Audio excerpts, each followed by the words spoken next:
Alright, so, among other things about the INFJ, I really wanted to talk about some of our weaknesses, four in particular that I notice, other people notice. Alright, first we say a lot without really saying anything. Everything we say is clouded in a riddle, in a metaphor, and we tend to beat a dead horse. Right, no, not really good. So, as much as this is a negative, we're not all negative. So the way we see the world is not all negative at all. We know that. But when we're talking to people, this is what'll happen. So we'll sort of talk in circles, run-on sentence, everything's a run-on sentence. We'll sort of like abandon an idea to go off in this new tangent. It's not because we're like flighty or like easily distracted or we're losing sight of the big picture. No, it's that our big picture is very complex. So, yeah, so we'll see a tangent as almost like more important than the one we were just on. But then we'll kind of come back to the one we were just on because not only is this new tangent important, as well as the first, it's important that connection between the tangent and the real thought. So we'll come back, we'll talk in circles, we'll go over and over, but each time we come back to that, there's like a subtle difference, there's like a subtle sort of, that interplay between the tangent and the idea that's important.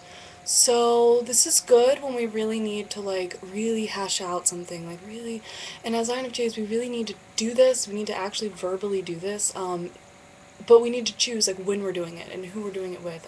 So I think videos like this or sort of recording yourself talk for INFJs, like it's actually really helpful, maybe putting it into words, because, we need to do that, but yeah, like here's, it's like, here's my advice, you don't always, you need to check yourself, and you don't realize you're doing it, this is just your natural way of communication,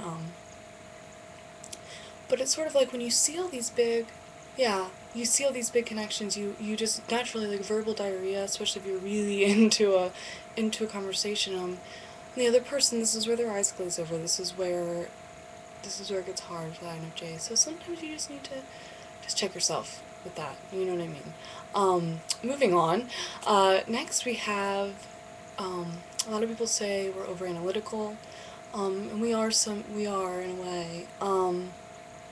This goes back to what I was just saying. So we see every sort of connection, in an issue, and we see it in like a split second. So, where other types, you'll just be talking your normal self, INFJ conversation about something, and they really think you're being really over-analytical. Like, they take it as you being, like, very stressed about what you're talking about, because you're probably very passionate. Like, we're very passionate speakers, so it's difficult to understand, for other types that don't naturally do this with every single thing they talk about.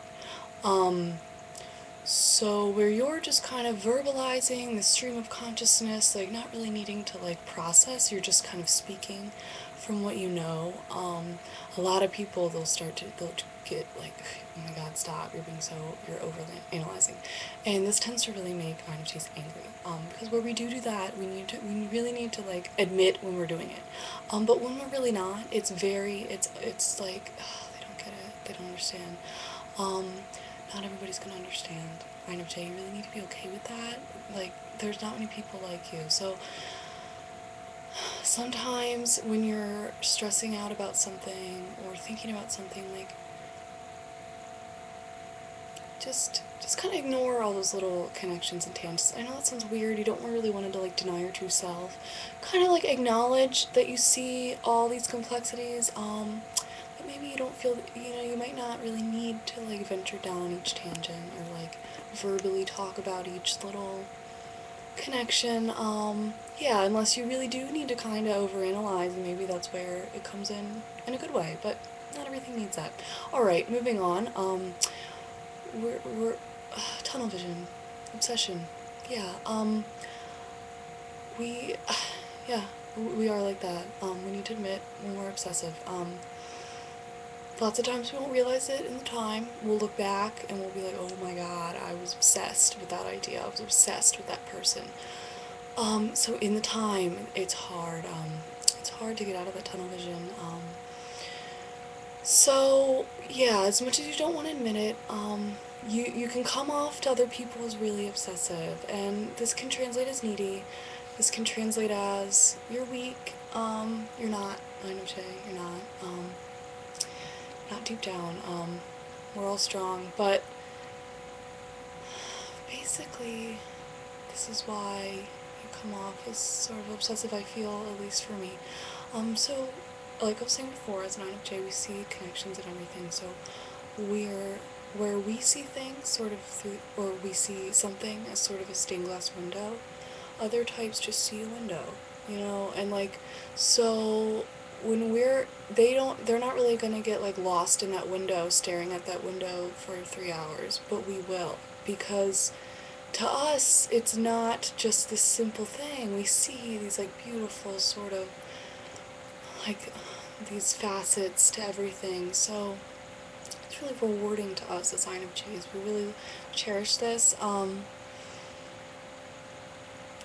But you need to kind of climb out for a while. And I'm not very good with taking my own advice. As INFJs, we hate, like, people say that about us. We're like, no, we're not. I'm perfect.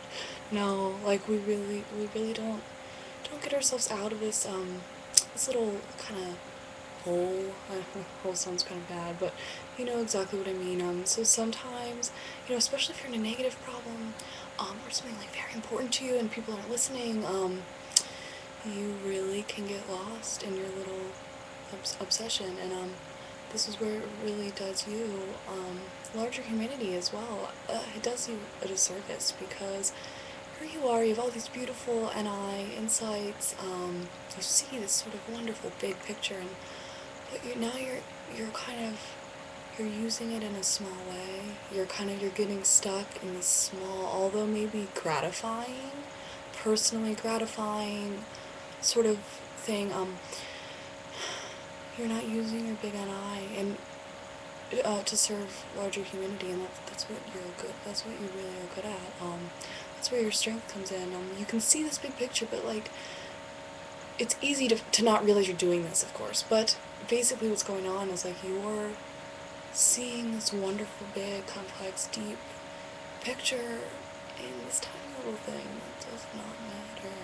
And it feels good because it feels like you're using your NI in sort of that core, sort of divine way. And I mean, you are, because we see it in everything, so I don't want to say you're not, but something else could be much more rewarding for you. Do you know what I mean? So my advice, get yourself out of it. It's hard. Just go outside, think about something else, do that homework you really don't want to do because you're so obsessed with something else. I've been there a lot.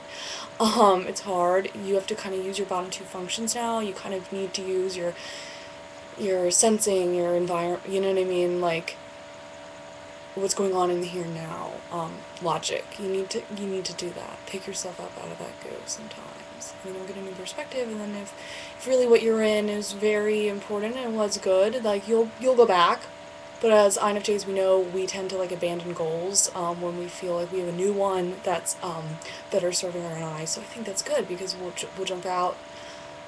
Yeah, then we can move on. Then we're not as obsessive. Okay, moving on. Last we have a lot of people that are know-it-alls. You don't want to admit it, but come on, you kind of are sometimes. You hate yourself for it. So INFJs are so sensitive that like we really hate it. Yeah. So basically, this is kind of where we feel we need to hold back with our NI, or sort of knowing things that we know. I'm not going to go into detail with this, but basically, yeah, you have sort of these, pure, sort of, some selfless sort of, insights, other people aren't going to see it as that.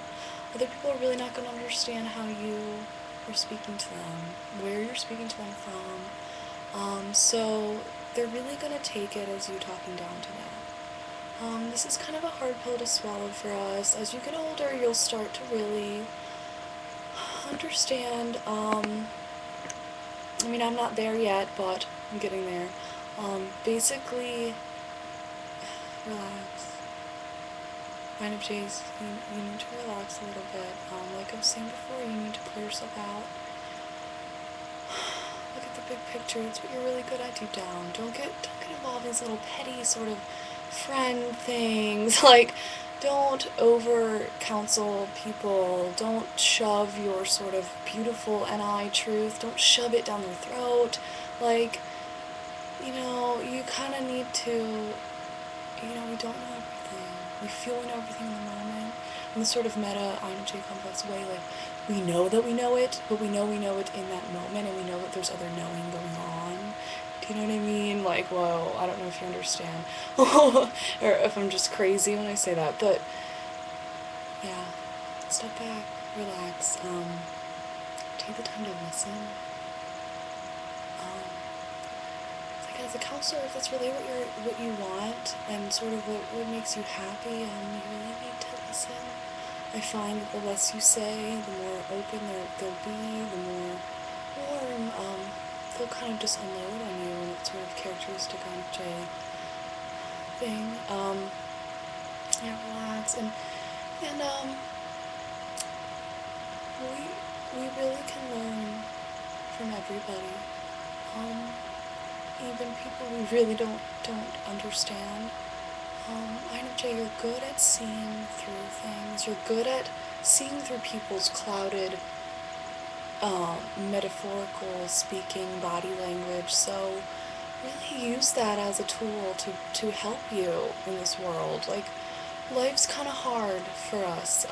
So the more we sort of speak from always this personal sort of internal place, that has a place, but the less we take in from the environment, the less we listen, the less we're gonna fit in. Isn't that what we all want? So yeah, relax, INFJ. Yeah, and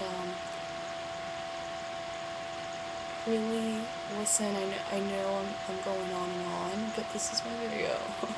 This is sort of my INFJ outlet for the day, quota, so to speak. So, yeah, I really would love to hear comments. I know those are not the only 4 things that are wrong with an INFJ, but yeah, in ways maybe for me to even get better with this, or things you found that have worked with people. Yeah, so that was about it.